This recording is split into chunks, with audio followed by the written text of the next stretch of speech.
porque ainda um pouco de tempo, e o que há de vir virá, e não tardará. Mas o justo viverá da fé, e se ele recuar, a minha alma não tem prazer nele. Nós, porém, não somos daqueles que se retiram para a perdição, mas daqueles que creem para a conservação da alma. Quantos concordam que esta afirmativa final é a afirmativa de todos nós? Só para ficar bonito, então, vamos repeti-la. Nós, porém, não somos daqueles que se retiram para a perdição, mas daqueles que creem para a conservação da alma. Vamos orar. Querido Deus, bendito seja o teu nome, Senhor, por estarmos com a tua palavra em mãos e termos a certeza que o Senhor estará edificando, construindo, operando em nossas vidas. Abençoe nossos queridos irmãos aqui neste templo e em toda parte por onde a tua palavra chegará. Que o Senhor possa estar edificando, abençoando, consolando a todos, segundo a graça de Cristo. Em nome de Jesus. Amém. Poder sentar. Algumas pessoas afirmam que a Epístola aos Hebreus começa como um tratado teológico, continua como um sermão e termina como epístola. Na realidade, ela não começa parecendo uma epístola, né? Ela realmente começa como um tratado teológico, uma defesa grandiosa daquilo que o escritor propôs, que é a superioridade de Cristo. Mas ela segue como se fosse um sermão. Ela só realmente termina como carta. O escritor da carta aos Hebreus, como nós sabemos, é uma pessoa anônima. A gente não tem exatamente informação de quem escreveu. Alguns que dizem, não, foi Paulo. Mas não é muito fácil dizer que foi Paulo, não, porque Paulo colocou o nome dele em todas as outras epístolas que ele escreveu. Por que ele não colocaria nessa? Uma pergunta, né? Uma grande pergunta. Por que não colocaria, já que ele colocou em todas? Mas o que nós entendemos aqui é que era um homem, quem escreveu essa carta era um homem poderoso nas Escrituras. Alguns acreditam que pode ter sido Barnabé, outros acreditam que pode ter sido Apolo. Apolo era um grande pregador que Paulo encontrou e discipulou ele para o Senhor de uma forma mais profunda. Então ninguém sabe, pode ser, um dia nós vamos saber, né? O escritor, quem escreveu, quem quer que seja, ele discorre então sobre a superioridade de Cristo como nosso perfeito sacrifício e único sacerdote eterno. Ele demonstra também como a revelação de Cristo é imensamente superior à revelação do Antigo Testamento, pois nela nós vemos Jesus Cristo trazendo consigo as realidades espirituais que antes, na antiga aliança, eram apenas sombras. No capítulo 10, e eu quero ficar só no capítulo 10, o escritor dessa epístola explica que não deve haver nenhum retrocesso na vida cristã. Ao contrário, ele está escrevendo aqui para que os crentes permaneçam firmes na fé, a fim de aguardarem a vinda de Cristo. Então vamos fazer um resumo, um apanhado assim rápido sobre o que ele está dizendo só no capítulo 10. Daí você vê a riqueza da Epístola aos Hebreus, porque um capítulo não daria de maneira nenhuma para ser ensinado num culto como este. Precisaríamos de muitas horas de ensino só para analisarmos um capítulo. Lembrando que Hebreus tem 13 capítulos. Mas vamos ver então a síntese do capítulo 10. Primeiro, ele fala da ineficácia dos sacrifícios da lei. Eu não vou estar lendo todos os textos, mas são os versos de 1 ao 4, sempre do capítulo 10. Lá ele diz que a lei só tinha a sombra daquilo que seria revelado no Novo Testamento, especificamente, principalmente nos Evangelhos. Ele disse que a lei era importante, muito importante, mas ele diz que a lei não podia resolver o problema do pecado. Os seus sacrifícios, ou seja, os sacrifícios da lei, eram provisórios e parciais. A intenção dos sacrifícios do antigo concerto era fazer com que o ofertante tivesse sempre em mente a questão do pecado, que precisava de ser definitivamente resolvida, enquanto os sacrifícios apenas ia oferecer uma solução provisória. Então, o fato dele estar tendo que oferecer sacrifício sempre, lá no Antigo Testamento, lembrava o homem que ele tinha que pôr a sua esperança em Deus e seguir adiante, acreditando que Deus daria uma solução definitiva para o problema do pecado, enquanto eles iam oferecendo os animais que eram de praxe na lei de Moisés. Então, eles nutriam, durante o período da velha aliança, da antiga aliança, eles iriam nutrindo a esperança de que um dia o problema do pecado seria totalmente removido, e isto realmente era uma promessa de Deus. Bem, primeiro a ineficácia do sacrifício do Velho Testamento, mas logo a seguir, dos versos 5 a 7, ele fala da eficácia, agora é diferente, do sacrifício de Cristo. Veja o que ele escreve: pelo que entrando no mundo diz, sacrifício e oferta não quiseste, antiga aliança, mas corpo me preparaste, nova aliança. Holocaustos e oblações pelo pecado não te agradaram. Então disse: eis aqui venho. No princípio do livro está escrito de mim, para fazer, ó Deus, a tua vontade. Estes versículos que eu acabo de mencionar, eles estão registrando uma parte de um diálogo entre Cristo e o Pai, entre o Filho e o Pai, lá na eternidade. Eles conversavam a respeito da insuficiência dos sacrifícios da lei como um meio de salvação. O Filho está dizendo que o Pai não quer, não interessa, não se agrada de sacrifícios e holocaustos. Então o Filho diz que o Pai não estava atrás desses sacrifícios, que esses sacrifícios eram apenas pequenos lembretes de algo maior que iria acontecer. E o Filho está dizendo que havia chegado o tempo de abolir aquele sistema de sacrifícios da antiga aliança, como estava predito nas Escrituras. E o Filho lembra que ele mesmo é o Cordeiro de Deus que foi morto desde a fundação do mundo, quando ele diz: no princípio do livro está escrito de mim. Então o Filho está conversando com o Pai e ele reafirma, dizendo que estava pronto, ele estava preparado desde a fundação do mundo para fazer, ó Deus, a tua vontade. E a vontade de Deus era que nós conhecêssemos um plano perfeito de salvação por meio do sacrifício de seu Filho Jesus. O Filho diz: eu estou pronto, Pai. E então acontece a grande obra da manifestação de Deus em carne.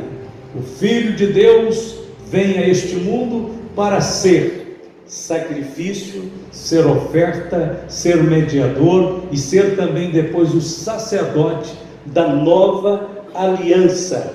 Então o Pai prepara o que? Um corpo para o seu Filho, por meio da encarnação, e ele então vai ser o sacrifício perfeito e esperado por longos séculos. O sangue derramado na cruz não apenas cobriria pecados como os sacrifícios antigos, mas o sangue derramado na cruz seria poderoso o suficiente para eliminar o pecado de uma vez por todas. Segundo o profeta Miqueias, ele diz que Deus tomaria pela obra da redenção os nossos pecados e lançaria eles nas profundezas do mar, como querendo dizer, num lugar onde ninguém mais se lembrará dele. Disse o profeta: tornará a ter compaixão de nós, pisará aos pés as nossas iniquidades e lançará todos os nossos pecados nas profundezas do mar. Miqueias 7,19. Terceiro ponto, versos de 11 a 18. Aqui o escritor aos Hebreus fala dos benefícios, resumidamente, dos benefícios do sacrifício de Cristo na cruz. Quais serão estes? Então eu faço aqui um resumo também, e eu quero dizer aos irmãos que o escritor aos Hebreus sempre faz um contraste entre a lei e a graça, entre a antiga aliança e a nova aliança. Então vamos ver exatamente dentro dessa visão quais são os benefícios. Número 1, o sacrifício de Jesus Cristo foi um sacrifício único e perfeito. A sua oferta foi suficiente, uma só, para a nossa salvação. O escritor aos Hebreus então diz: mas este, havendo oferecido um único sacrifício pelos pecados, está assentado para sempre à destra de Deus. Hebreus 10, 12.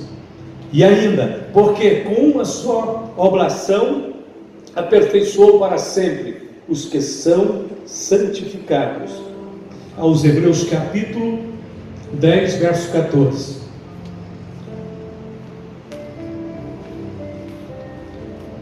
Seguindo aqui, temos a segunda razão porque o sacrifício de Cristo traz benefícios. Porque é um sacrifício que regenera. O sacrifício dos animais não afetava, não mudava nada na natureza do homem. Não fazia a menor diferença. Mas olha o que o escritor diz a respeito do sacrifício de Cristo. Este é o concerto que farei com eles depois daqueles dias, diz o Senhor. Porei as minhas leis em seu coração. Então Deus pega as leis que estavam nas tábuas de pedra do antigo concerto e diz: eu vou escrevê-las agora não em tábuas de pedra, eu as colocarei em seus corações e as escreverei em seus entendimentos. E acrescento: e jamais me lembrarei de seus pecados e de suas iniquidades. Então estava claro que a obra de Cristo no Calvário tinha um efeito profundo, um efeito que ia além da parte externa, daquilo que era legal. Tinha a ver então com o subjetivo, a transformação de natureza. Quando a pessoa crê nesse sacrifício, então ele tem uma ação invisível, penetrante, que vai lá dentro da nossa alma, penetra no nosso coração, permeia nossa mente, nossas emoções, todo o nosso ser, porque é Deus escrevendo a sua lei em nosso interior. E terceiro benefício do sacrifício de Cristo: ele restaura a nossa comunhão com Deus. O escritor aos Hebreus diz assim no capítulo 10, verso 19: tendo, pois, irmãos, ousadia para entrar no santuário pelo sangue de Jesus, pelo novo e vivo caminho que ele nos consagrou pelo véu, isto é, pela sua carne, tendo um grande sacerdote sobre a casa de Deus. Olha as palavras, preste atenção nas palavras, todas são por demais importantes.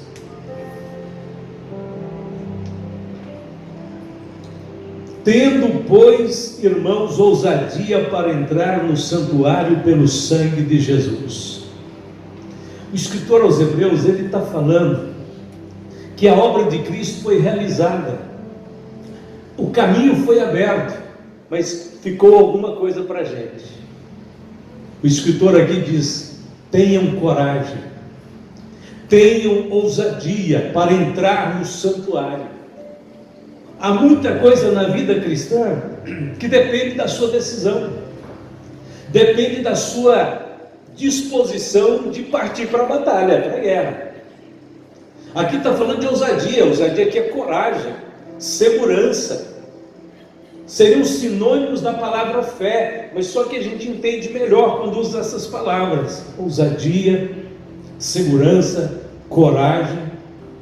Para nós termos acesso à comunhão com Deus, você não pode ser tímido, porque se você ficar o tempo inteiro se retraindo num canto e dizendo: Deus, eu não sou nada, eu não sou ninguém, eu não presto, eu não valo nada, vai chegar um ponto que essa sua pretensa humildade vai ser mais uma falta de fé do que realmente humildade.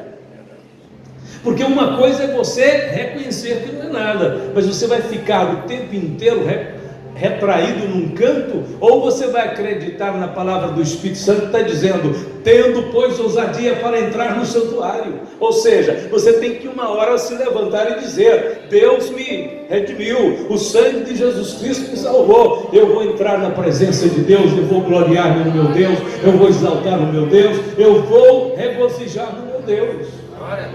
Porque se eu ficar o tempo inteiro apenas pensando que eu não sou, não posso, não tenho, eu não vou ver a eficácia da obra salvadora. Eu não vou honrar a Cristo com uma fé cheia de coragem. Não existe, absolutamente não existe convivência entre o medo e a fé. Não existe medo e coragem convivendo no mesmo espaço. Uma coisa é nós sabermos que somos pecadores resgatados pelo sangue, justificados pelo sangue, e isso tira toda a arrogância, isso tira toda a exaltação do meu coração. Mas outra coisa é eu chegar aqui na igreja e ter um momento da nossa humilhação, da nossa rendição, da nossa submissão, mas chega um momento que você levanta também o seu coração e diz: Deus, eu te adoro, porque o Senhor é a minha força, e o diabo não pode resistir o teu poder que está na minha vida, e eu vou avançar com firmeza, eu vou crer com segurança, eu não vou ficar tremendo diante dos homens, e nem do inferno, e nem de Satanás. Eu só me curvo diante do Senhor, que é o meu Deus, o meu Salvador. Mas diante deste mundo eu me levanto para ser o teu filho, aquele escolhido, aquele chamado, e aí você entra na presença de Deus. A fé é a porta de acesso a Cristo e as suas promessas. O escritor está declarando que toda barreira para irmos em direção a Deus já foi derribada através do sangue de Jesus, através de sua carne. Aqui a ilustração é que ele, quando deixou ser rasgado ali na cruz, moído ali na cruz, a sua carne foi machucada, foi furada. Ele estava fazendo ali uma simbologia do véu que separava o homem de Deus, separava o adorador do Santíssimo. Ele disse: o véu foi rasgado. Eu fiz com que o véu fosse rasgado pelas feridas da minha carne. Aqui está o véu. E aonde está o Pai, Senhor? Ele disse: o Pai está aqui. Ninguém vem ao Pai senão por mim. Mas o véu foi rasgado. Entra pelo sangue com coragem. E aí o escritor aos Hebreus passa para uma outra parte, como estamos resumindo bastante, dos versos 22 a 25, praticamente a parte final, onde ele diz assim: olha, como chegar a Deus, que faz parte da ousadia, da confiança. Cheguemos-nos com verdadeiro coração, inteira certeza de fé, tendo o coração purificado da má consciência e o corpo lavado com água limpa, retenhamos firmes a confissão da nossa esperança, porque fiel é o que prometeu. Vamos parar um pouquinho aqui e retornar às frases. Olha bem, aqui é o caminho aberto, e o acesso de Deus, a Deus já confirmado. Não temos dúvida de que Deus já traçou um caminho reto e plano para você caminhar em direção a Ele. Não temos dúvida de que agora você apenas tem que ter um pouco mais de coragem e ousadia e caminhar seguro de que Deus está te esperando nessa estrada, nesse lugar que Jesus passou e abriu para você a estrada. Você pode ir atrás, as marcas estão aí, as marcas estão pelo caminho, seu sangue marca a nossa direção, aonde seguir. Então, seguindo por aí, Como nós chegamos e nos aproximamos de Deus? Ele diz: primeiro, com verdadeiro coração. Então não tem lugar no cristianismo, na igreja, na família de Deus, para dubiedade, para falsidade, para um coração mentira. Não tem. A Bíblia diz que é com verdadeiro coração. Isso fala de sinceridade e retidão, que nós entramos corajosamente na presença de Deus. Segundo, com inteira certeza de fé. Aos Hebreus destaca a importância da fé. Você sabe, tem um capítulo inteirinho só para falar da fé, mas vários capítulos de Hebreus, a palavra central é fé, a palavra fé é confiança, é certeza de que Deus providenciou o necessário e completou a obra não está pela metade, a obra está terminada, acabada, o caminho já foi aberto. Inteira certeza de fé. Então fala da importância da fé na vida espiritual. Terceiro, tendo o coração purificado da má consciência. A má consciência é o conhecimento do pecado. O sacrifício de Cristo purifica nossos corações dessa má consciência. Ninguém precisa ficar com uma consciência acusada, pesada, machucada, pensando num pecado que você já pediu perdão a Deus, já arrependeu dele. A Bíblia diz claramente que o sangue nos purifica de todo o pecado. E a Bíblia é clara em nos orientar que nós arrependamos, peçamos perdão e nós tenhamos certeza que o pecado confessado, pecado abandonado é pecado perdoado. E não há mais nenhuma acusação contra quem submeteu sua vida a Deus em arrependimento e em fé.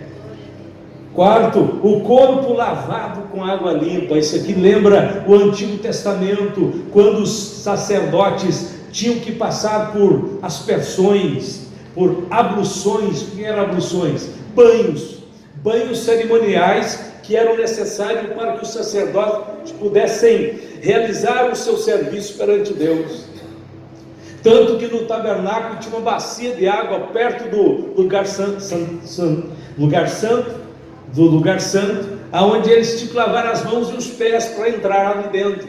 Aquela bacia ficava ali continuamente com água, mas nós sabemos que ali tudo era apenas uma sombra. A realidade da verdadeira purificação de Deus viria por meio do sangue de Cristo. Nesse caso então, nós temos o nosso corpo lavado com água limpa, porque Jesus disse o seguinte: vós já estáis limpos pela palavra que vos tenho falado. Jesus disse, aliás, Paulo disse a respeito da obra de Cristo na igreja. Ele diz que Jesus está santificando a igreja pela lavagem da palavra, para apresentar essa igreja a Ele como uma igreja santa, imaculada, sem ruga, sem nódoas, sem coisa semelhante. Então nós estamos sendo submetidos a esta purificação permanentemente. Na nova aliança nós somos purificados, corpo, alma e espírito, santificados pelo sangue do Senhor e pelo Espírito da graça. Retendo firme a confissão da esperança. Isso indica a nossa fé nas gloriosas e infalíveis promessas de Deus, porque fiel é o que prometeu. Considerando uns aos outros. Aqui é a nossa convivência, ela faz parte desse processo transformador de Deus, porque o bom relacionamento entre os irmãos é uma condição importante para termos acesso a Deus. O amor deve ser a marca do cristão, as boas obras acompanharão a nossa trajetória de fé em Deus. Portanto, começa dentro da casa do Senhor a gentileza, a bondade, o socorro, o compartilhamento, o amor de Deus, considerando uns aos outros. E por fim, quando chega no verso 25, ele diz o seguinte: não deixando a nossa congregação. Essa é uma das citações mais importantes da Bíblia a respeito da nossa necessidade de frequentar os cultos da igreja, da congregação. O que está em vista aqui é a necessidade de cultivar a comunhão fraterna, de cultuar a Deus como parte integrante do corpo de Cristo. Se somos galhos da mesma videira, então nós temos que estar entrelaçados pelo amor de Cristo em torno do mesmo tronco espiritual.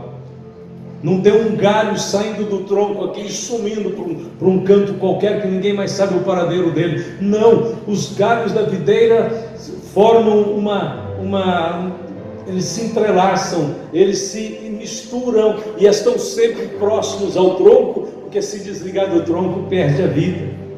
Nós somos esses galhos, muitos que se declaram desigrejados e muitos que dizem que preferem ouvir sermões só na internet ou na televisão e se esquecem que se faz necessário voltar aos princípios da comunhão cristã, conforme está ensinado na palavra de Deus. Quão bom e quão suave é que os irmãos vivam em união. É equivocado a ideia de que alguém pode ser crente só em casa. Não, os crentes não foram salvos, resgatados pelo sangue de Jesus para viver desunidos, não.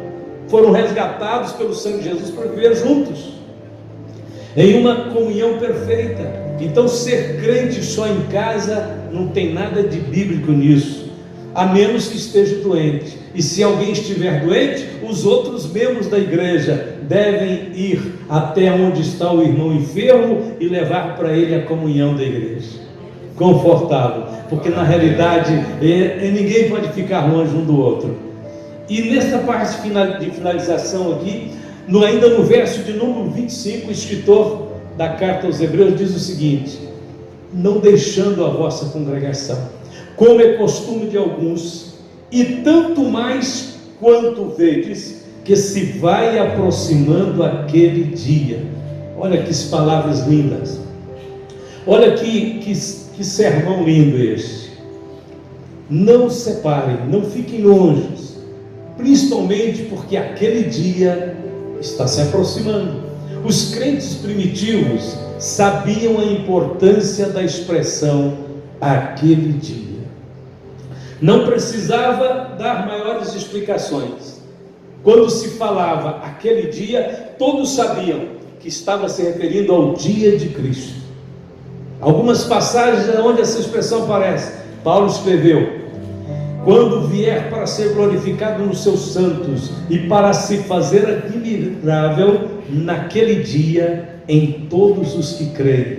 Segundo aos Tessalonicenses 1:10. Naquele dia, o Senhor lhe conceda que naquele dia ache misericórdia diante do Senhor. Segundo Timóteo 1:18. Aquele dia, que dia era este? O que acontecerá naquele dia? 3 coisas vão acontecer importantes. Número 1, o dia que Paulo refere-se, o dia que o escritor aos Hebreus aponta, é o dia da recompensa final. Desde agora a coroa da justiça me está guardada, a qual o Senhor justo juiz me dará naquele dia, e não somente a mim, mas também a todos os que amarem a sua vinda. 2 Timóteo 4:8. Paulo esperava que naquele dia todos os seus esforços iriam ser recompensados, todos os sacrifícios, todas as injustiças que foram cometidas contra ele, todas as prisões que ele passou, todos os desprezos que ele sentiu, aquele dia seria totalmente preenchido. Todas as questões que envolveram a sua caminhada como pregador, como missionário, como homem de Deus. Irmão, todo crente precisa ter essa esperança. É difícil algumas vezes vir cumprir uma tarefa que na igreja é difícil manter um grupo de louvor permanente na igreja, músicos, é difícil, né? Alguns começam tal eufóricos, depois desaparece. Alguns começam bem, de repente param, mas fica um grupo, fica uma equipe de irmãos, de irmãs persistentes, revezam-se para pegar um fôlegozinho, né? Uma respiração. Eles aprendem a se refazer as forças com sabedoria que Deus vai dando, e a casa do Senhor nunca fica parada, nunca fica em silêncio. Os pregadores também fazem isso, os adoradores fazem isso. Aí alguém diz o seguinte: mas vale a pena? Vale a pena, porque naquele dia o justo juiz recompensará cada um com a sua graça. Será o dia do bem-vindo, servo bom e fiel. No pouco foste fiel, sobre o muito te colocarei. Este será o dia, meus irmãos, em que o universo vai parar para ver o desfile de homens e mulheres anônimos que viveram neste mundo e ninguém conheceu nem seu nome. Muitas vezes foram missionários em campos desertos, em lugares longínquos, igrejas pequenas, lidaram com tarefas que pareciam tão minúsculas. É aquela moça, aquela irmãzinha que tinha uma sala na escola dominical de 2 aluninhos, mas ela preparava a lição com amor e com dedicação, mesmo jeito que se fosse 20, 50, 100, mas era só 2. Não tem problema não, aos olhos de Jesus, o seu esforço, a dedicação será recompensada, como quem às vezes serviu diante de uma classe de 100, 200 alunos. Porque no reino de Deus não é a quantidade, é a qualidade, é o amor, é o desejo de servir, é a boa vontade, né? Eu vejo essas professoras aqui da nossa igreja, muitas vezes elas vêm a fazer apresentações no domingo atrasado, não de hoje, atrasado. Eu vi uma professora que veio aqui à frente, trazendo 2 criancinhas, e elas apresentaram, cantaram bonitinho, fizeram com alegria do mesmo jeito. Aí quando foi no domingo passado, ela veio aqui à frente só com um aluno, só uma aluninha, aliás, uma menina que toda vez que ela vem à frente eu fico observando ela canta bonitinho, ela participa com a professora e só estava ela aqui à frente, e ela fez direitinho, tanto a menina como a professora. Irmãos, nós demos um aplauso aqui muito magrinho para ela, mas ela vai receber um aplauso lá no céu de forma grandiosa. Bem está a serva boa e fiel. Sobre o pouco foste fiel, era só um aluninho, mas sobre o muito te colocarei. Entra no gozo do teu Senhor. Aquele dia será o dia da recompensa. Segundo, será o dia do perfeito entendimento. Como eu gostaria de saber algumas coisas, como eu gostaria de saber pregar de forma mais clara, mais objetiva, mais profunda, como eu gostaria de ser melhor no que eu faço, mas me falta entendimento, me falta capacitação. Mas a gente tem que fazer, alguém tem que fazer, não pode deixar sem fazer. Mas aquele dia será o dia da perfeita luz, da iluminação completa, porque a vereda do justo é como a luz da aurora, vai brilhando, brilhando, até um momento chegar a ser dia perfeito. Está escrito: e temos muito firme a palavra dos profetas, a qual bem fazeis em estar atentos, como a luz que alumia em lugar escuro, até que o dia esclareça, e a estrela da alva apareça em vosso coração. 2 Pedro capítulo 1, verso 19. Aqui esta expressão é muito linda. Aquele dia esclareça, o dia vai esclarecer. Paulo disse: em parte conhecemos, em parte profetizamos, mas quando vier o que é perfeito, o que o é em parte será aniquilado, e assim como ele é, o veremos e seremos semelhantes a ele. Por enquanto permanecem a fé, a esperança e o amor, e o maior dessas 3 é o amor. Então, se você tem que fazer alguma coisa para andar em direção a esta luz, a esta estrela da manhã que vai brilhar, aparecendo em nossos corações, dando-nos o entendimento de tudo, siga com amor no coração, fazendo o melhor para Deus. E a terceira significado da palavra o dia será o dia da total maturidade, onde nós chegaremos à estatura de varão perfeito, à medida completa de Cristo. Por enquanto estamos em formação, ninguém aqui está completo, alguns um pouco mais, outros um pouco menos, outros crescendo, outros aprendendo, e todos nós estamos em processo de trabalho de Deus. Deus está nos transformando conforme a imagem do seu Filho, e vamos chegar à plenitude desta obra, porque está prometido, é o dia.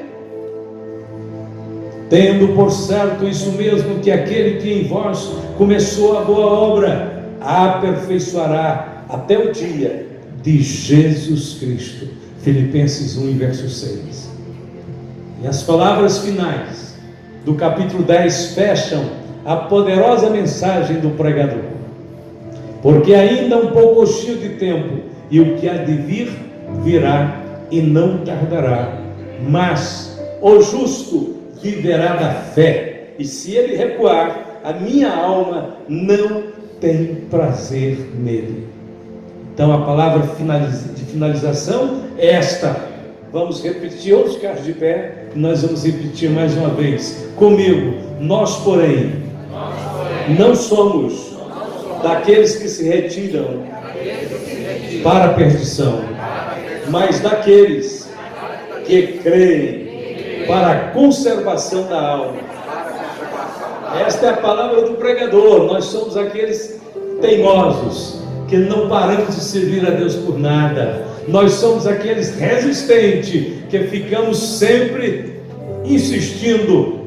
Alguma hora a coisa acontece. Numa hora dessas o agir de Deus é visível, é evidente. A gente vem para a igreja todos os dias, ou pelo menos todos os cultos que estão determinados no tempo, e estamos vindo sempre na expectativa de que Deus irá fazer alguma coisa nova. Estamos sempre esperando o milagre de Deus. Sabemos que Ele nos surpreende. Quando Ele determina e decide, não existe barreiras. Operando Deus, quem impedirá? Se Deus é por nós, quem será contra nós? Aquele que nem mesmo a seu próprio Filho poupou, antes o entregou por todos nós, como não nos dará com Ele também todas as coisas? Quem tentará acusação contra os escolhidos de Deus? É Deus que os justifica. Quem os condenará? Pois é Cristo quem morreu, ou quem ressuscitou por eles. Então estamos firmados nessa esperança que não nos deixa parar, que não nos deixa jamais recuar, só avançar, porque aqueles que o Senhor chamou pela sua graça estão tocados pelo poder do Espírito Santo, e o Espírito de Deus morre dentro de nós e nos ajuda a mover para Deus. Neste término, então, vamos invocar o nome do Senhor. Vamos dizer: Senhor Jesus, eu estou dentro dessa epístola, eu faço parte dessa pregação, eu sou uma ilustração viva de que a minha fé é uma fé sempre crescente. Vamos falar com Deus. Querido Deus, meu Pai Celestial, louvamos o Senhor pela vida de teu povo na terra. Agradecemos a Ti por aqueles irmãos mais, Senhor, distantes, em lugares remotos, que está fazendo a Tua vontade. Aqueles que trabalham na Tua casa, às vezes, Senhor, com grandes sacrifícios. Bendito seja o Teu nome, Senhor. Estes são aqueles que não recuam, estes são aqueles que vão em frente, são aqueles que estão semeando a semente, como a Tua palavra diz: não retenhas, semeia a semente de manhã e à tarde, não sabes qual vai dar frutos, mas o Senhor fará prosperar aquilo que apraz. A palavra que sai da boca de Deus não volta vazia, que a mão do Senhor continua trabalhando nesses dias. Nós te louvamos, Pai Celestial, e tudo, Senhor, que nós fazemos, nós oferecemos a Ti como um cheiro agradável, de consagração, de entrega, um sacrifício vivo, que o Senhor é digno e santo dele. Bendito seja o Teu nome. Nós te adoramos neste momento. Vamos ter. Acho que é isso para hoje. Mais algum aviso? Não. Vamos ficar de pé então. Agradecer a Deus, pedir a bênção dele por uma semana de grande vitória, de grande realização na vida de todos. Só o Senhor na nossa vida, diante de nós, né, irmãos? Para a gente ir até onde Deus quer que a gente vá. Então, sempre em frente, confiando no Senhor, entregando tudo nas mãos dele. Vamos orar nesse instante então.